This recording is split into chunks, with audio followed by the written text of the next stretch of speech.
brought you by Silver Pumps and Motors. Top quality और consistent performance के लिए सिर्फ सिल्वर पंप्स नाम याद रखना. అనుకున్నదే అయింది. హరిహర వీరమల్లు మరోసారి వాయిదా పడింది.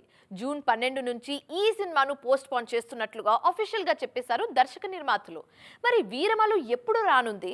కొత్త డేట్ ఎప్పుడు? పవన్ కళ్యాణ్ సినిమా ఎప్పుడు వచ్చే అవకాశాలున్నాయి? వాయిదాకు అసలు కారణం ఏంటి? పవన్ కళ్యాణ్ అభిమానులకు మరోసారి షాక్ తగిలింది. హరిహర వీరమల్లు సినిమా వాయిదా పడింది. జూన్ 12న విడుదల కావలసిన ఈ చిత్రాన్ని వాయిదా వేస్తున్నట్లు ప్రకటించారు మేకర్స్. కొత్త డేట్ కూడా చెప్పలేదు. ఈ సినిమా మొదలైనప్పట్నుంచి ఏదో ఒక అవాంతరం వస్తూనే ఉంది. 2 సార్లు కోవిడ్ వల్ల వాయిదా తప్పలేదు. ఓసారి సెట్లో గాలి దుమారం వచ్చింది.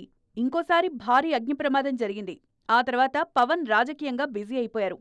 దాంతో సినిమా షూటింగ్ కొన్ని నెలలపాటు ఆగింది. ఇతర కమిట్మెంట్స్ కారణంగా దర్శకుడు క్రిష్ వీరమల్లు నుంచి తప్పుకున్నారు. తర్వాత ఆ బాధ్యతలు ఏఎం రత్నం కుమారుడు జ్యోతికృష్ణ తీసుకున్నారు.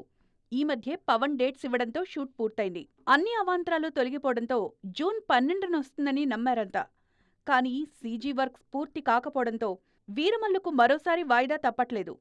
పవన్ ఇమేజ్ దృష్టిలో పెట్టుకుని ఈ సినిమాను మరింత గొప్పగా మలిచే ప్రయత్నం చేస్తున్నామని, ఎప్పుడొచ్చినా హరిహర వీరమల్లు చరిత్ర సృష్టించడం ఖాయమంటున్నారు దర్శక నిర్మాతలు.